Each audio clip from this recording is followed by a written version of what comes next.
Another year. Just can't believe it. I suppose, I know I talked to a lot of you, and you're all kind of experiencing time the way I've been experiencing lately, which is pretty much just evaporates in front of you. The fact that it's New Year's again is just kind of amazing to me. But then Christmas amazed me, and Thanksgiving amazed me, and June amazed me. Because it's kind of like January, and then it's June, and then it's Christmas. It's just, where does everything in between go? But here we are, another year. And when you think about it, January 1st is really just kind of an arbitrary line, isn't it? Just a line that we make up. Yeah, there are cycles. The lunar cycles tell us, that there are 12 cycles within a year. And so that's kind of loosely based. But January 1st is New Year's Day. Isn't accepted by other cultures in the world. So it's kind of an arbitrary line. Doesn't mean anything to the rotation of the planet, really. There are 4 fixed points, and we got those. There's 2 solstices and the 2 equinoxes. Those are fixed. We know what those are on the trip around the sun. But here, right now, this is just a day that we mark. And if you think about it, if you had no memory, time would not exist. You ever think about that? If you couldn't remember anything, time wouldn't exist. There would be no time. There would just be one moment that changes. And that's kind of the way, I suppose, animals experience time. It's the way my little dog experiences time, and small children. I remember the first apartment that Marion and I had after we were married back in 1994 was in Turtle Rock in Irvine. I don't know if you know that area, but it has a nature preserve. I'm assuming it's still there. And our apartment was right on the edge of the nature preserve, this green belt that went through. It's just a great location. And we lived among a stand of, towering eucalyptus where a colony of turkey vultures lived. And so there are all these turkey vultures, and they roosted in the tops of these eucalyptus trees. And a lot of the neighbors hated it because, there's a lot of stuff that ends up on the ground underneath a turkey vulture. But I loved it. I loved it when I would go out in the morning. There they'd be, sitting there kind of hunched over in their trees, just waiting for the sun to warm up the earth so that the thermals would rise, and they would rise with it. And then they'd go to the office.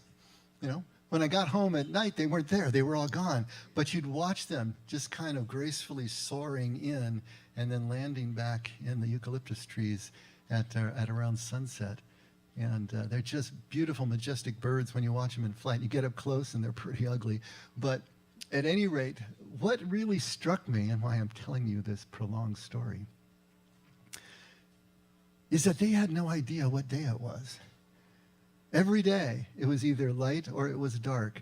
There was either thermals or there wasn't thermals. And when it was raining, there was nothing more miserable than watching a colony of turkey vultures just hunched over in the rain. They weren't going anywhere all day long, just sitting on that branch. But that's all they knew. There was no time. There was no marking of time. It's just amazing when you think about the way that we experience time as opposed to what time really is. We experience it in this linear line with past and future, when really it's a circle, and when it comes down to it, it's just one moment that we want to segment out. And yet at the same time, we as humans, we need to have a sense of progression. We need to have some milestones in life that mark our progression, mark our progress, mark the things that we do, and the things that we remember are treasured memories of moments past. And as humans, we need a sense of new beginnings. We need that sense of rebirth.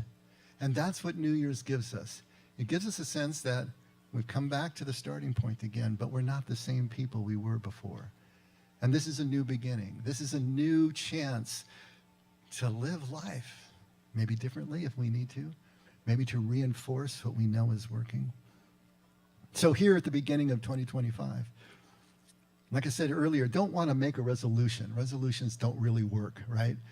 We never really follow through on those. But what we do want to do is to mark maybe an intention, to give ourselves a sense of permission and to intentionally and consciously move into this new year, working to fully clear the way to kingdom in our lives. To clear anything out of the way that is keeping us from fully trusting in kingdom, fully trusting in God's promises for each and every one of us. Now you might be sitting there thinking, you've already done that. You've been doing that for years. You've been working the work and doing the do and doing all the things that you need to do. And maybe you're already there, but I want you to think again. Because it's not so simple as that. It's not as simple as what we can think in our minds. And I want you to think that kingdom, like trust, is inversely proportional to fear, anxiety, stress, all those negatives. In other words, as one goes up, the other goes down. More trust you have, the less anxiety you have, the less stress you feel. And as the anxiety goes up, well, then you can count that the less you trust as that works. And so that's kind of a scale that we can use for ourselves, right? Inversely proportional. And the reason I bring that to your attention is that lately I've been getting a lot of questions again, and it kind of goes in phases. And I'm in a phase right now where I'm getting lots of questions, and they are the usual suspects. You know, the questions that we all ask ourselves, have all asked ourselves, and apparently are still asking ourselves about salvation, about the exclusivity of our faith, about the resurrection. Is it real? Did it physically happen? About the incarnation, same thing. About heaven and hell. Does it exist? How does it exist? Who really goes there? Does God send people there? About theodicy, the problem of evil. You know, why do bad things happen to good people? Why does evil even exist if God is all good and all powerful? And what about the wrath of God, especially in the Old Testament? What are we going to do with that? You know, all these questions. Some of them sound familiar to you. Ones that you've worked through. Ones maybe that you're still working through. But the point is that if you're still asking, if we are still asking these questions, then we're still uneasy, right? We're still anxious about the uncertainty of it all, about our own uncertainty. And the bottom line, I suppose, is we don't trust that we're okay. We don't trust that we're really safe. We don't trust that we're loved if we're asking these questions about the nature, the basic nature of our relationship with ultimate reality that we call God. So this is how you can gauge your trust level. Be aware of the anxiety that you carry. Be aware of the uncertainty that you're anxious about. You know, look at the questions that you're asking, the worries that you have, and especially look at the offenses that you take. What offends you is also all about what you don't trust. It's all about your own uncertainty, all about your own anxiety. And in all of this, Jesus is going to be no help whatsoever. I can tell you that right now. Jesus is not there to provide certainty for us. He doesn't do that, and he doesn't do it on absolute purpose. But he knows exactly where the rub is, right? He knows exactly where the sticking point is in our ability to go where he has gone, to go to what he calls kingdom, to go to that place of oneness and connection, that place of not anxiety, that place of not fear, not stress. And of course, we can say it all comes down to love, of course. And we can say that perfect love casts out fear, which it does. But there is one issue above all that is a block wall that's standing between us and this perfect love. So before we can get to the love, we have to negotiate this wall. What are we going to do? Are we going to scale it? Are we going to try to go around it? Are we going to dismantle it? But we have to deal with the wall before we can get to the love. And Jesus is absolutely relentless about tearing down that wall. He's like Reagan. Tear down that wall. He knows that only if and only when we do can we follow love to its radical perfection, to its radical conclusion. Only way we can do it. So why is it going to be so hard to tear down this wall for us? Why is it always so hard? I've got a couple of reasons for you. Well, the first is That little dog that I was talking about. I call her Runer. Marion calls her Brew. But I like Runer better because she ruins things in the house. And so she's Runer. Yeah. She's a sweet little dog. Anyway, about 4 years ago, she went out, into the backyard at night to do her duty to God and country and all of that. And as she's out there and we're just in the front room, all of a sudden we hear her just screaming like we've never heard this dog scream before. And we jump up and we run out, and she's coming back in by this time just trailing blood. And she's just shaking and she's bleeding. And we don't know what in the heck hit her. I thought maybe it was a raccoon. I didn't know what it could possibly have been. So we wrapped her up and we got her to the vet. And actually we talked to our son-in-law, Alex, and he said, well, it's probably an owl. An owl? What is this, Harry Potter? We don't have any owls here, But darn it, and the next time I was out, I wasn't hearing hoo, hoo, hoo in the trees. We got owls. And then I looked at her wounds, and there were 3 puncture marks on one side and 1 puncture mark on the other side. This thing came down and grabbed her and tried to leave, and somehow she got loose, But I'll tell you what, the next time that she had to go out to do her duty to God and country, she stood in that doorway and she was looking all around, And she finally, and this is during the day now, and she, to this day, whenever she goes out, she stops first on the mat and looks around. Yeah, tell them. Yeah. And to this day, she's still doing it. And, the dog herself is already kind of a stress case anyway, because Marion rescued her. And she must have been abused, in the family of origin, especially by men, because she always shrinks away from me after 8 years that we've had the dog, still shrinks away from me if I just go down, won't let me pick her up. And, here's the thing. We think, okay, that's just an animal story. But we're animals too, and we operate the same way. What we learn in pain marks us deeply, and it doesn't just go away. I know that Runer is never going to let me pick her up till the day that she croaks. She's not going to do it. She has been marked so deeply. Some of us have been marked so deeply by what we learned in pain that it's impossible for us to accept a different reality, or nearly impossible. It's the hardest thing that we will do, is to accept a different way of going about our reality. And so here we are. We're trying to learn in pain. What we've learned in pain, we're now trying to unlearn. And it is so difficult because it's so deeply embedded. And the second reason is this. I love the saying by Chuang Tzu, who was a Chinese philosopher, 2nd, 3rd century BCE. And he said, you cannot speak of ocean to a well frog, the creature of a narrower sphere. Got that image? And you cannot speak of ice to a summer insect, the creature of a single season. Now think about that for a second. Those 2 images. And what I would add to that is, how do you speak of perfect love to a human being, the creature of a broken heart?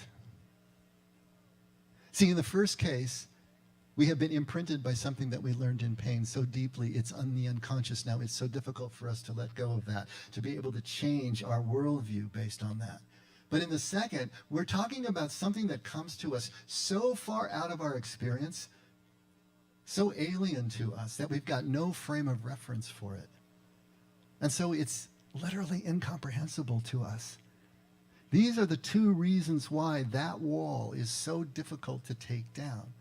Because we've been marked in pain, and because we have no frame of reference for what Jesus is trying to bring into us. This notion of perfect love, you're not going to find it at Walmart.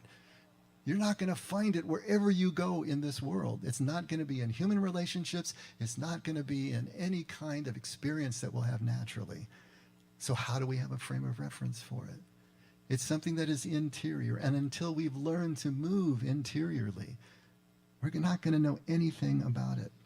And this is why Jesus doesn't bother with certainty, because he knows that rationality, thinking things through rationally, is not going to cut through to the unconscious, and it's not going to cut through the framelessness that we have in terms of this new concept he's trying to bring us. And so what does he do? Well, he uses poetry. Loves poetry. Jesus is one of the best poets that we have. He uses metaphor. He uses story to show us but not tell us what this looks like. But on the other hand, Richard Rohr does try to tell us something. And I want to read this because you're probably now wondering, what the heck is this wall, right? Let's see it. Let's let Richard speak for a second, and then we'll talk about it. He says, I've become increasingly convinced that we need a worldwide paradigm shift in Christian consciousness for how we relate to God. Thomas Kuhn said that a paradigm shift becomes necessary when the previous paradigm becomes so full of holes and patchwork fixes that a complete overhaul, which once looked utterly threatening, now appears as a lifeline, right? We've got to get to that place where it's, we're going to go on with what we've got as long as we possibly can. But once it gets so bad, then finally maybe we'll be ready to work through that unconscious, to work through that framelessness. He says, I believe we are at precisely such a moment when it comes to Christianity's image of God. A few weeks back, a friend asked me, when you speak of the need for a paradigm shift, what is the primary shift you're talking about? Admittedly, there was much I could have offered, but I shared that the most significant shift in our view of God is the move beyond the reward-punishment paradigm. In my first years of preaching in the 70s, I often told a Sufi-inspired story called The Angel with the Torch and the Pail. And the story goes something like this. An angel was walking down the streets of the world, carrying a torch in one hand and a pail of water in the other. A person asked the angel, what are you doing with that torch and pail? And the angel said, with the torch, I am burning down the mansions of heaven. And with the pail, I'm putting out the fires of hell. Then, and only then, we will see who truly loves God. All right, let's just think about that for just a second. What is he basically saying? When you take away the entitlement of an earned reward or the promise of prosperity that we often attribute to God, and at the same time, you take away the fear of punishment, what's left? We're not concerned about the promise of reward. We're not feeling that we're entitled to it. And we're no longer fearing punishment either. What will we love then?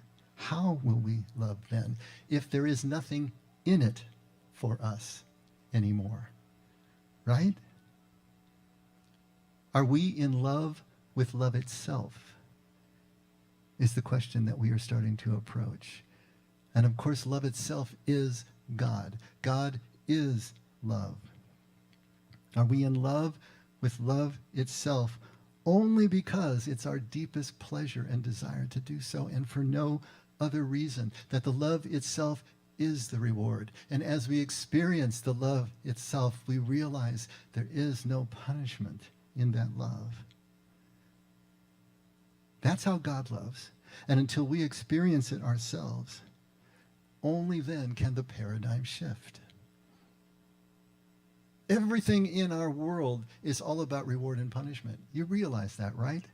It's the way the world is built. It's the way the physical world works. If you work hard, you get a reward. If you don't work, you get the stick. And we can get punished at any moment, any time, for whether we did anything or not. But that's the way the world works. That's the way law works. That's the way societies work. That's the way families work. That's the way the church works. It has been reinforced in us over and over and over again. It's been learned in pain. And so it is deeply rooted in us. And we have no frame of reference for anything that does not work along those lines. Reward and punishment. That is the basis for the way we live our lives. And it's the basis for the way that the church has looked at the gospel of Jesus, done violence to the gospel of Jesus by trying to overlay a reward and punishment paradigm over top. Richard again, operating with love as the source, not fear of punishment or even promise of reward, is a radically different Christian paradigm. To do this takes an experience of love from the infinite one. And that's what we're talking about. Until we've experienced this, rationality isn't going to cut through those two big impediments in this wall, right? The unconsciousness and the incomprehensibility. The experience. Jesus is trying to bring us into an experience. He's telling us stories that will lead us into and evoke that experience. To do this takes an experience of love from the loving one, from the infinite one. Then you are free to love others and even to truly love yourself. The most loving people I have met across the world in my lifetime of teaching and traveling all seem to know that if love is the goal, it must be love for everyone. So when we stand outside of reward and punishment, our love becomes more and more degreeless, which is the best word that I have found to describe God's love. It's without degree, degreeless. It's indiscriminate. It's there for everyone in equal measure. There is no way to add to it or subtract from it. You can't attenuate it. All you can do is accept it or not. This is how God loves. This is how loving the enemy becomes not a rule or an obligation to us, but just a natural flow of who we are. It's our deepest pleasure to do so. Everything changes when we start to experience this. But you don't even have to take Richard Rohr's word for it. Let's take a look at 1 John 4, one of my favorite passages in the New Testament. Starting at verse 16. It's in your inserts, and that's already up there. We have come to know and have believed the love which God has for us. We have come to know and have believed. And you can bet that that's through experience. They didn't read it in a book. There weren't any books yet in the New Testament. God is love. And the one who abides in love abides in God, and God abides in him. By this, love is perfected with us, so that we may have confidence in the day of judgment, because as he is, as God is, so also are we in this world. That's an amazing statement, isn't it?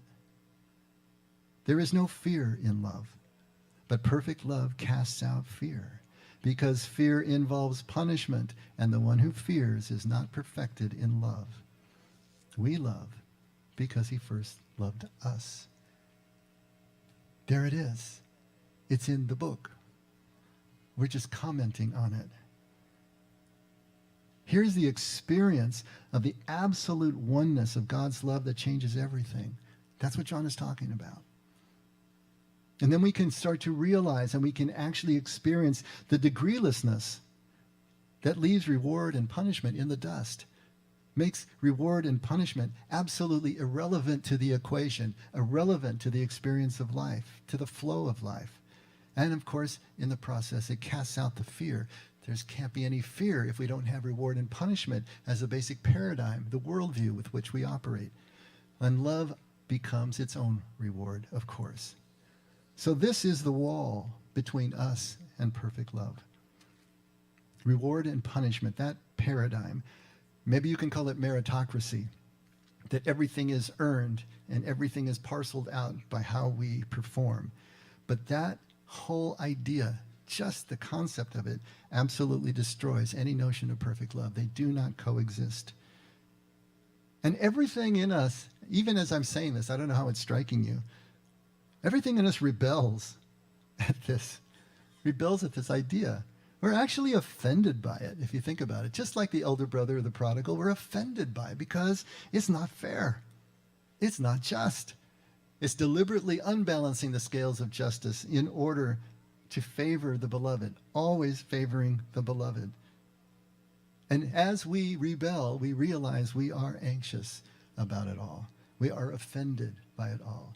And by our scale, we realize that we don't trust that God really has our back. We want some control point. We want to be able to do something affirmatively that guarantees with certainty that we've got God's favor. And it just doesn't work that way. This upends all that old programming that we learned in pain and that we don't experience in human affairs, no frame of reference. But there's more. I grew up in the Catholic Church. I've made no secret of that. But after I joined a religious order out of high school. And when I left that religious order, I also effectively left the Catholic Church. Not because I had anything against it. It just didn't seem relevant at the moment to where my life was going in my 20s. And my mother was just horrified that I left the one true church. And every time that we would come back, she would be armed with all these tracts and tapes. And, Marion and I would walk in the door after we were together, and she'd be there with the barrage. You got to come back to the one true church. And I remember one time she just looked at me and she said, it's not enough to be a good person. Now, I want you to think about that statement for a second and what it really means. It's not enough to be a good person. Being a good person is not enough.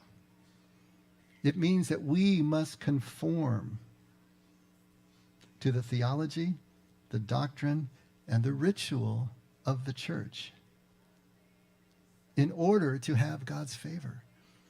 Being good is not enough. Being a decent person is not enough. Being a loving person is not enough. You must conform to the theology, the doctrine, and the ritual of the church as well. I remember when I was studying for the pastorate in the church that Scott and I and Marion were at 30 years ago. I decided I think maybe I wanted to go to Vanguard and pursue a degree there in ministry. And the pastors that were teaching me in the church were cautioning me against that. Don't go there. That's where you go to lose your faith. That's not where. Don't get led into error, was what they kept telling me. Don't be led into error. In other words, don't stray outside the orthodoxy of what we are telling you right now. Because if you do, you're in danger of hell. You're going to hell. If we don't conform to these ideas that historically were set up in the church at some point, and maybe historically is only a few years ago, but if we don't conform to this, we stand outside God's love. That's what it's actually saying. That is, that we need this absolutely correct, rational understanding and irrational belief. Because a lot of the doctrinal beliefs are not rational. They don't make any sense at all. They're just a mystery of the church, right? Well, we got to believe that. And then we got to rationally understand the theology. And we have to culturally practice everything that they do in an orthodox way, or we're going to be punished in hell. It's an amazing statement to make. But we make it over and over again. I saw some of your heads going up and down when I said that, because whether it's Catholicism or whether it's evangelicalism, Protestantism, whether it's Islam, it doesn't matter. We've got our fundamentalists who look at the relationship between us and God this way. But what does Jesus say? Let's go back to Jesus. Take a look at Matthew 20, starting right at verse 1. And this will only be the first part of the story, but it's enough. For the kingdom of heaven is like a landowner who went out early in the morning to hire laborers for his vineyard. When he had agreed with the laborers for a denarius for the day, he sent them into his vineyard. And he went out about the third hour and saw others standing idle in the marketplace. And to those he said, "You also go into the vineyard, and whatever is right I will give you." And so they went. Again he went out about the 6th and the 9th hour and did the same thing. And about the 11th hour, so the 11th hour is going to be 5 p.m., okay? The day went from 6 a.m. to 6 p.m., so each of the hours are counted up to 12. So now at the 11th hour, 1 hour to go in the workday, right? He went out and found others standing around, and he said to them, "Why you have been standing here idle all day long?" And they said to him, "Because no one hired us." And he said to them, "You go into the vineyard too." And when evening came, the owner of the vineyard said to his foreman, "Call the laborers and pay them their wages, beginning with the last group to the first." When those hired about the 11th hour came, each one received a denarius. And when those hired first came, they thought they would receive more, but each of them also received a denarius. And when they received it, they grumbled at the landowner. Oh, yeah, you bet they did. Wouldn't you? Is that fair? I worked 8 hours. He worked 1. We get the same amount of pay. Is that fair? And, of course, they air their grievances. And he says, "Hey, what is it to you if I want to be generous? This is what we agreed on. This is what you get." But really, what's going on here? The denarius represents everything the Father has to give. There is nothing else that can be given. If you show up, if you move into the Father's sphere, you're going to get that denarius. There is no more to be had. We know all about the prodigal son. Isn't it the same message? When the prodigal comes back and returns after having blown every rule in the book, he should have been stoned for what he did. And the father just throws his arms around him, accepts him, and throws a party. And the elder brother is incensed. But what he says when he turns to him is that everything I have is yours. Don't you understand that?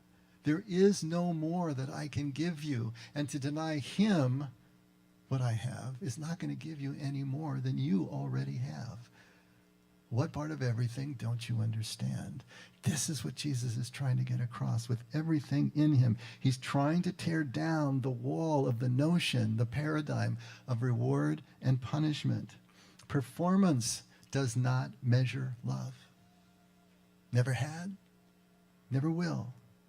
But Jesus isn't done yet. Take a look at Matthew 5, starting at verse 44. I say to you, love your enemies and pray for those who persecute you, so that you may be sons of your Father who's in heaven. For he causes his sun to rise on the evil and the good, and sends rain on the righteous and the unrighteous. Everyone is showered. Everyone is covered, regardless of whoever we may deem worthy. Everyone. And then we ask, is it not enough to be good? Not enough to be a good person?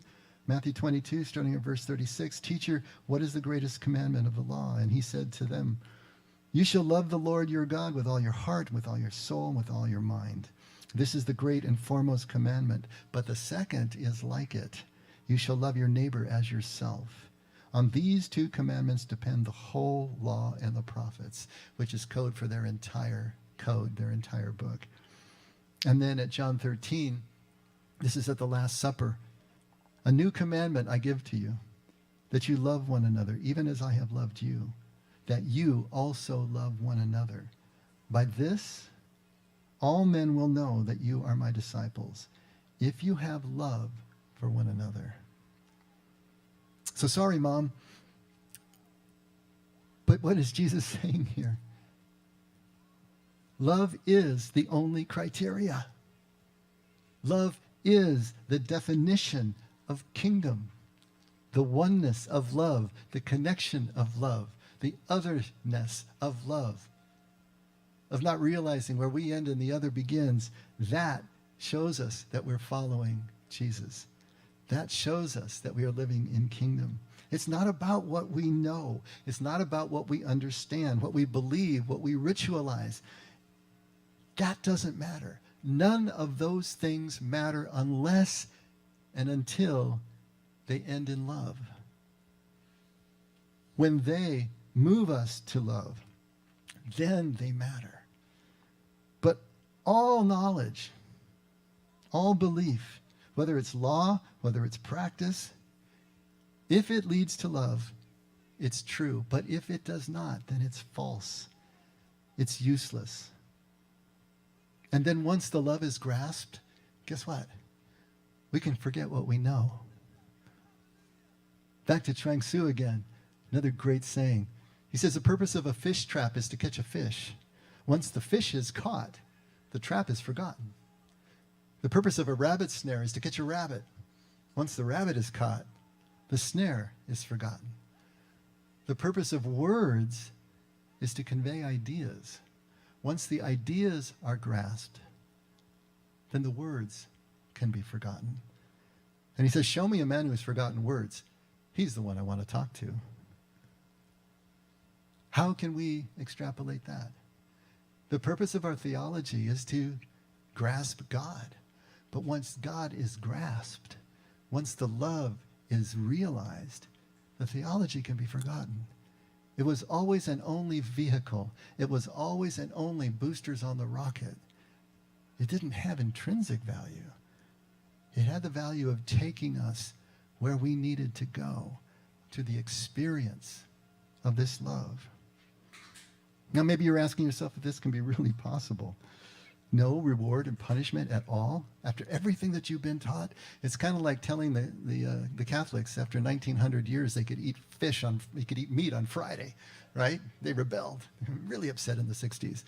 You know, how about this? How is this hitting you? Is it really possible? that we really have everything and always have, now and always, why do you think Jesus calls it good news? Everything God has is already ours. This is what we have to get under our fingernails somehow. Jesus is trying to help us take the leap that it's going to take to make this fundamental shift in our axis, this tsunami, this earthquake that we're going to experience. Because if there's any vestige of meritocracy left in our thinking, left in even our unconscious, then we're going to be back on the hamster wheel again, spinning and spinning and running and trying to be worthy enough for God. But how in the world do we possibly take this leap that Jesus is showing us how to take? I want to get back to the Magi from last week. I love the Magi. I do believe that in Scripture, they're one of the characters that is closest to us in showing us how we can take this leap.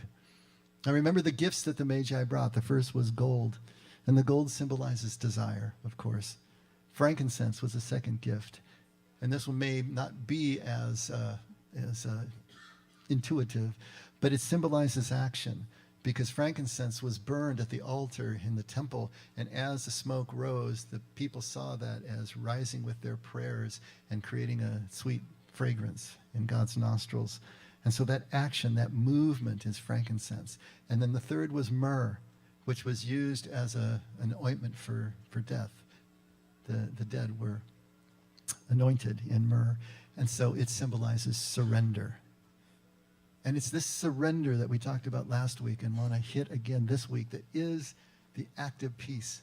We can have all the desire and longing in the world, and it can move us to action, and we can work as hard as we possibly can for as long as we possibly can. But only when we actually surrender, when we let go, can we get to this perfect love. We can't get there by action and rationality alone. Desire and action only takes us so far. It takes us right up to the precipice of the manger, just as it did for the Magi. Their desire, their action took them to the manger, and then they're looking at this poor, impoverished, insignificant infant, and somehow that's their king. That's the prophet that they've been waiting for 600 years to appear. How in the world did that compute? It was their surrender that took them there. The manger represents the paradox of love. The manger represents the seeming contradiction between what we see here in this life of reward and punishment and the way God looks at the degreelessness of love. And yet we want certainty. We want the control of the reward and punishment paradigm. And maybe that sounds strange to you. Control? Yeah. Because if there is reward and punishment, then we know what to do. We can control how we obey. We can control the things that we do affirmatively, and thereby we can obligate God in a contractual sort of way to do what we want him to do. That's the power of the reward-punishment paradigm. It gives us a sense of control, but it's just an illusion. There is no control. Only surrender, only selling everything that we have, as Jesus said to the rich young man, allows us to take a leap without the understanding. We don't need to understand. We're not going to understand the non-rational experience of love that takes us to trust.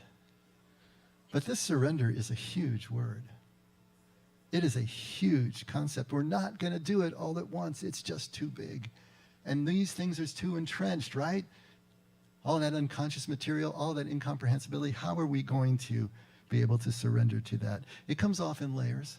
It comes off over time. And I want to talk about 4 layers, 4 things that maybe we can affirmatively work on this year to move us into a state where we can start to experience what Jesus is offering us. And the first is to surrender our certainty. Maybe a better way is to embrace or to accept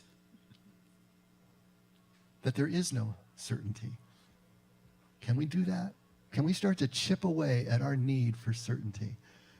I know I've said this before, but psychologists will tell you that all human neuroses stem from an intolerance of uncertainty. If you can't handle the uncertainty of life, then you're going to come up with all sorts of ways to manage your fears, and it's never pretty. Can we surrender that certainty?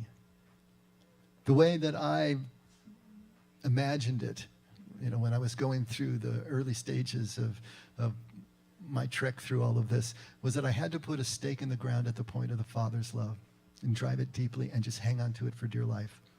Because there were so many things that I didn't understand. And there's so many things that seem to contradict the notion of this perfect love.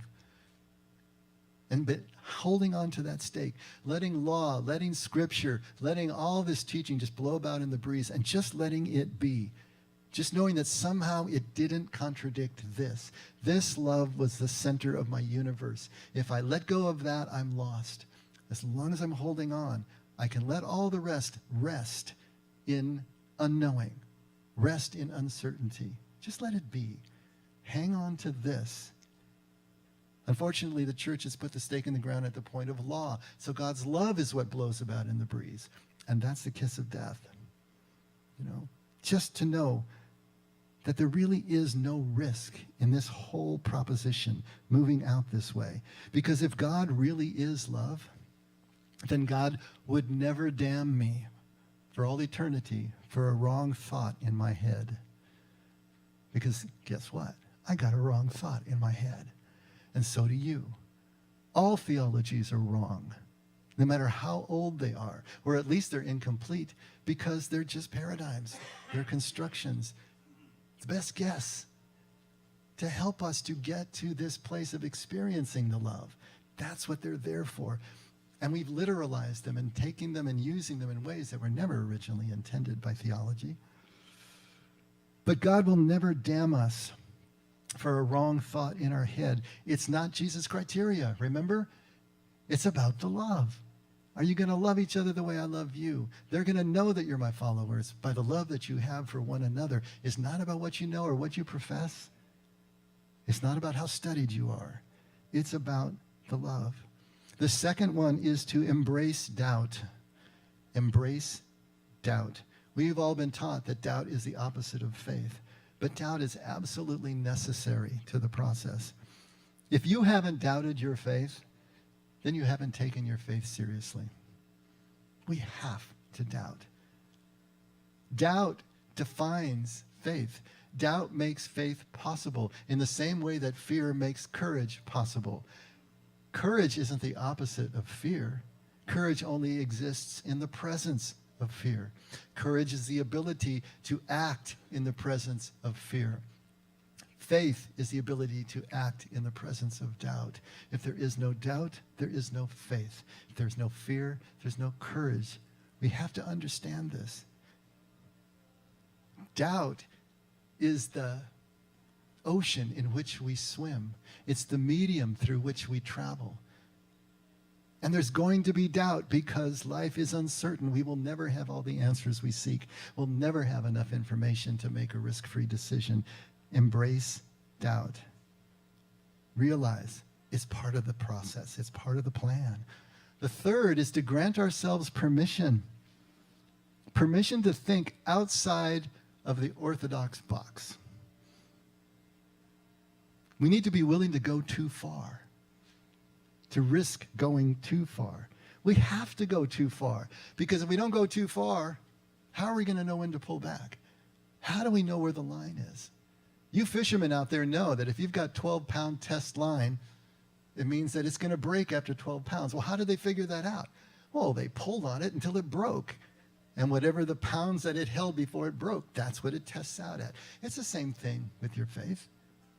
If you're not willing to go too far, how do you know what is really true? How do you know you're not leaving more stuff on the table?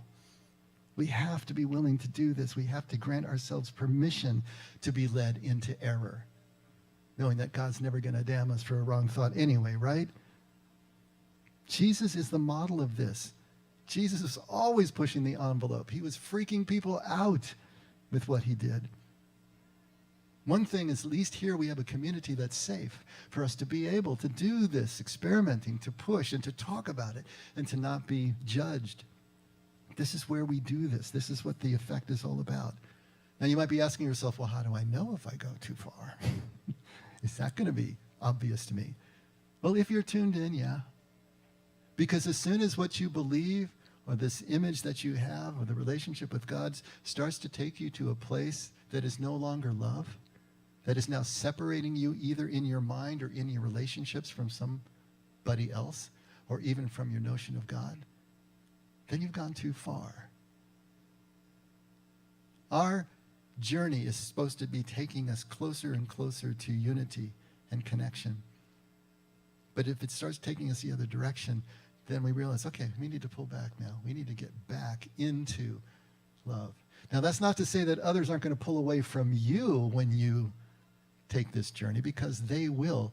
But that's their problem and not yours. That's their offense that's pointing them to their fears and their stress and their anxiety, their lack of trust. That's not you. But when it's doing that internally, that's how we can know. And the fourth is to engage our faith. And understanding faith as action, not as mental assent, mental agreement. Incredibly important to realize that's what faith means biblically. To engage your faith means to act as if love really is degreeless. Because when you do that, it starts to break down the dualism with which we see life. Reward and punishment is a dualistic proposition, and we tend to see life in pairs of opposites that are always in conflict with one another. Light and dark, male, female, Republican, Democrat, good, evil. All of these things are dualisms. But as we move and live and choose and act as if love really is degreeless and is just this one thing, that starts to break down. We begin to see ourselves as loved, which allows us to begin to see others as equally loved. And here's the most important part, without deserving it. We didn't do anything to deserve this love. And when we can love others before they're deserving of it, then we see how it really starts to work. We can start to see the reality that no reward and punishment is even possible in love that is already everything. It's everything. You can't add or subtract from the perfection that love already is. It's nonsensical to even think that way. When undeserved compassion flows from us, when unearned compassion flows from each one of us, love then becomes concrete. Love becomes real. Because it's only as it's leaving us and flowing to the person who doesn't deserve it do we realize concretely how it has flowed to us in exactly the same way, that we have just become a conduit, just a tube through which all of this is flowing. We're part of the flow now. And then we come to the sense of the real nature of reality, that non-dual, perfect oneness, which is hidden from us only by the workings of our minds. Inside our mind is the only place that we feel separate. Step outside your mind, you're like the turkey vultures. You're like Runer, the dog, experiencing everything in complete oneness. Our mind is the only place we conceive of separation.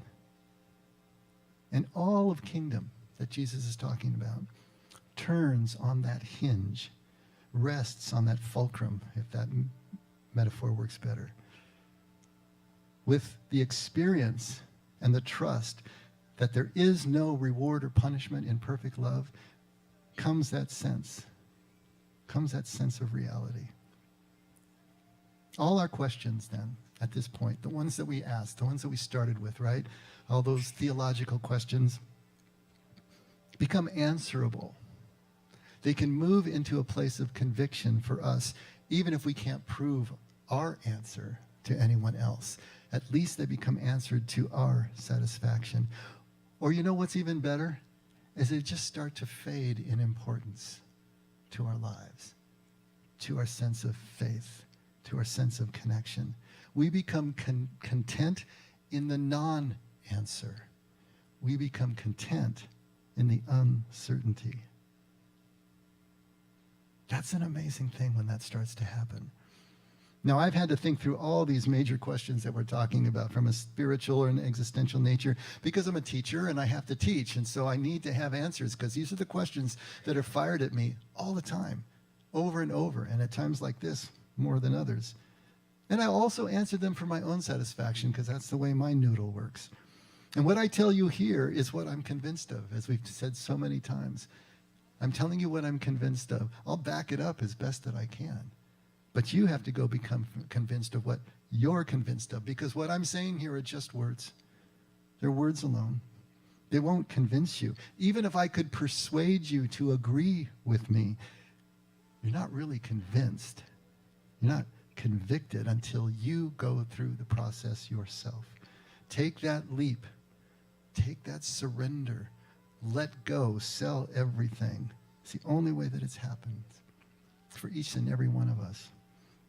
And even so, I need to tell you that my conviction, what I'm telling you right now, is still contingent. What's it contingent on? It's contingent on knowing that I'm always only one trauma away from having to remake the whole thing. One loss away from having to remake the whole thing. Do you see how that works? What I believe in right now, what I'm convinced of, what I'm telling you, works within the experience of my life to date. But the next major loss, whatever happens, is going to call all that back into question. What I think makes sense and means something may not mean anything more in the midst of that trauma.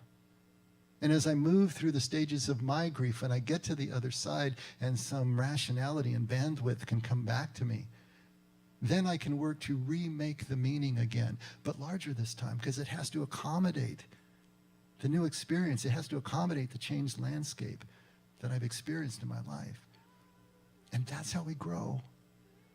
Life is a constant set of losses and traumas. That is not going to stop. I don't even believe that it stops at the moment of death. I think we keep growing and learning somehow, some way. But at least in this life, this is how it works.